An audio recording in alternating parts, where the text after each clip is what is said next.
Yo!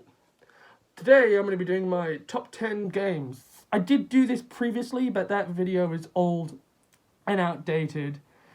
And so, finally, I'm redoing it.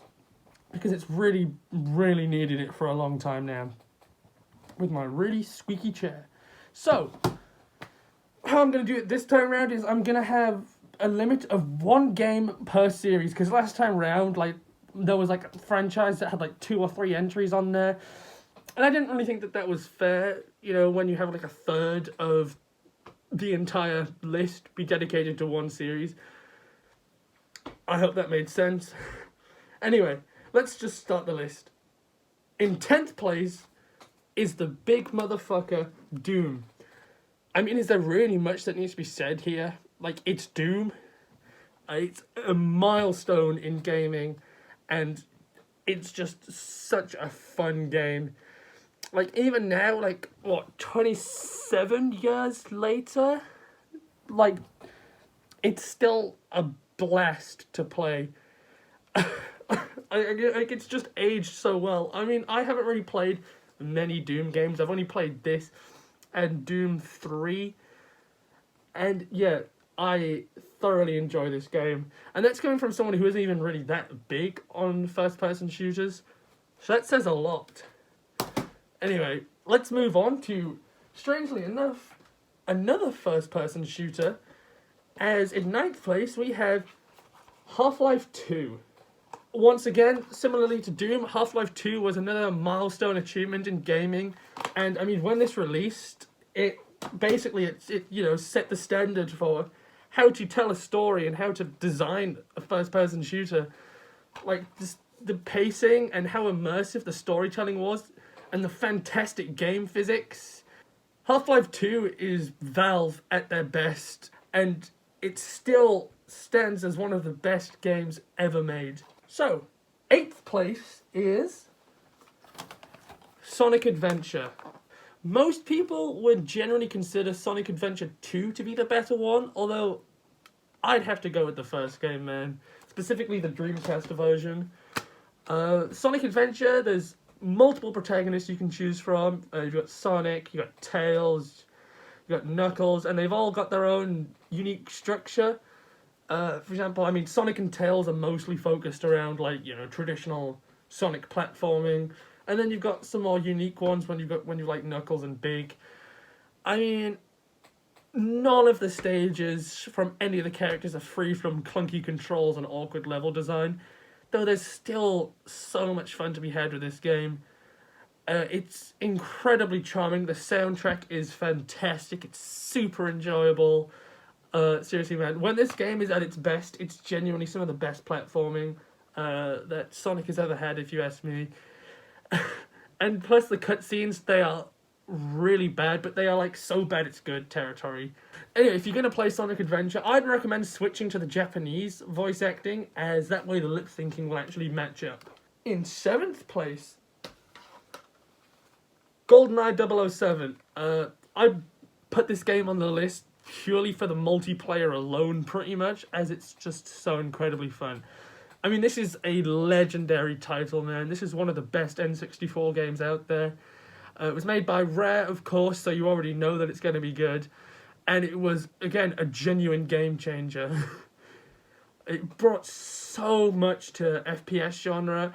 And honestly, I'd say for N64 standards, the graphics are actually pretty decent. Yeah, the frame rate can be pretty poor at some times, and especially during multiplayer matches. But my god, this game is so good. Admittedly, I don't think the controls have aged too well, especially the aiming. I think it's a little bit clunky by today's standards. But man, that multiplayer is still super fun. And yeah, just for multiplayer, this game gets a spot on the list. I mean, they also went on to make Perfect Dark and the Time Splitters trilogy as well. And admittedly, I don't think Time Splitters is as good as GoldenEye. And I haven't had the chance to play Perfect Dark yet. I literally only just got the game. But yeah, GoldenEye. Very good. Very fun. You should play it.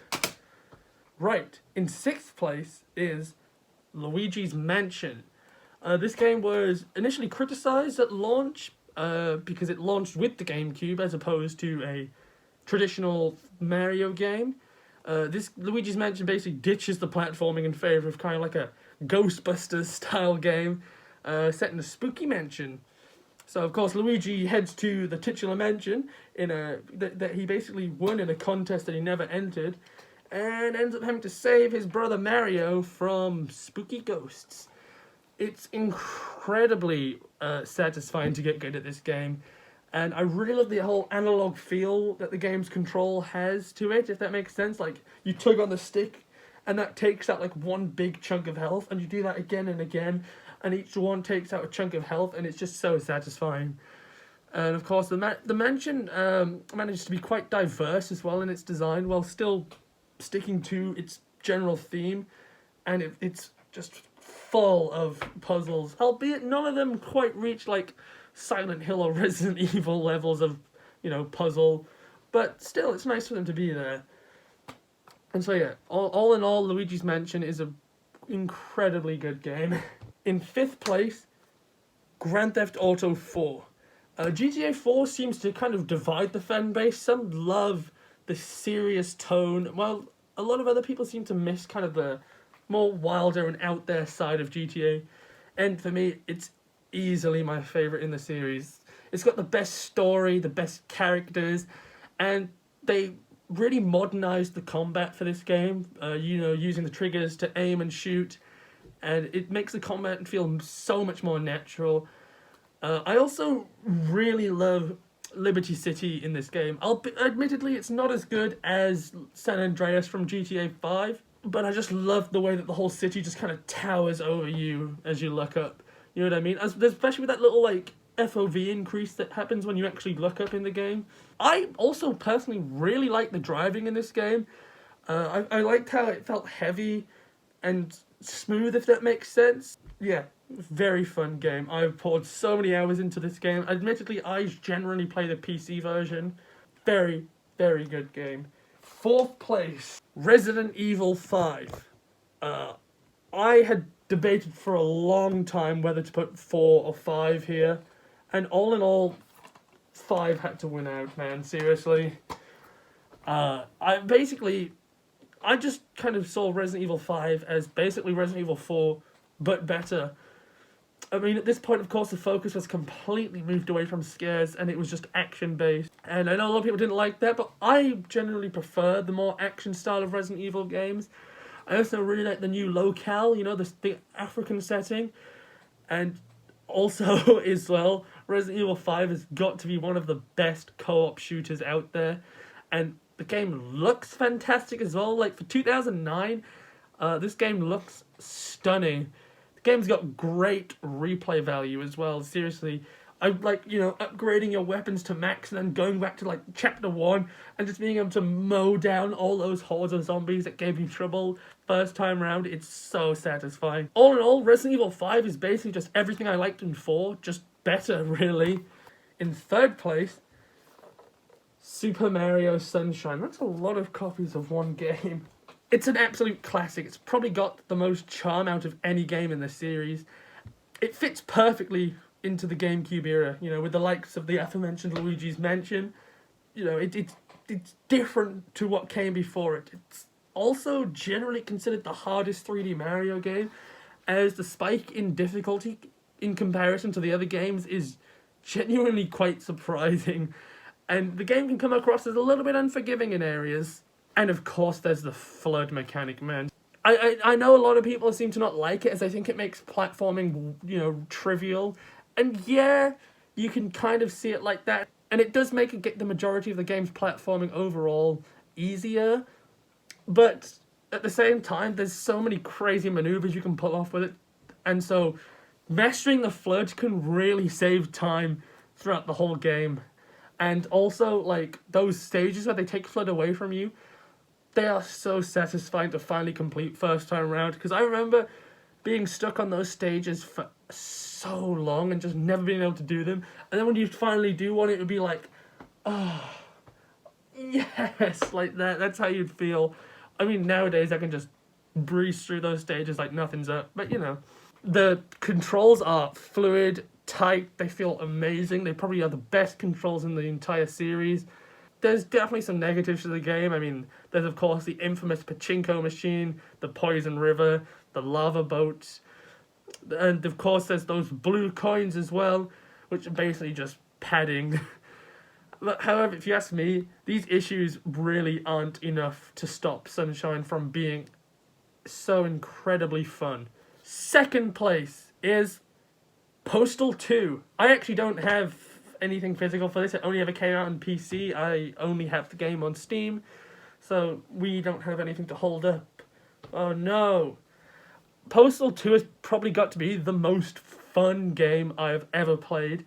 I think genuinely when it comes to like kind of mucking around in like an open world and just being able to like cause destruction and just mindless violence and mayhem, it's genuinely better than GTA in those regards, if you ask me. I mean, sure, the kind of guns in the game aren't particularly good, you know what I mean? You just kind of aim and shoot and that's it. There's not really much to it. There's no recoil, there's no reloading. But the guns aren't really what make Postal 2 fun.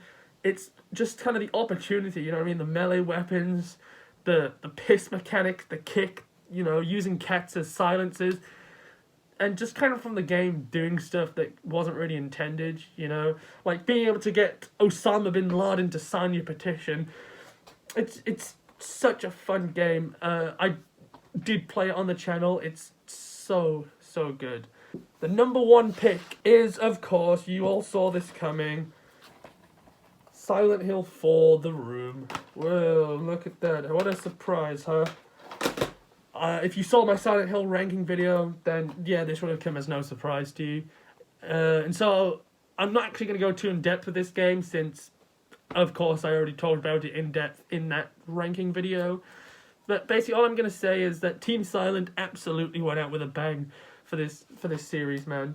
It's such a great game. It's everything I wanted in kind of a Silent Hill finale. It's got fantastic story, fantastic environments, fantastic music. Pretty much everything about this game is fantastic, and it's Silent Hill 4, man. It's my favourite game.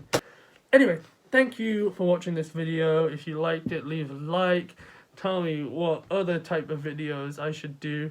What other kind of lists. I really want to do at some point a worst to best 3D Mario games, having finally finished Super Mario Galaxy 2 a couple months back. So yeah, expect that at some point when I can be bothered. Yeah, thank you for watching. Bye.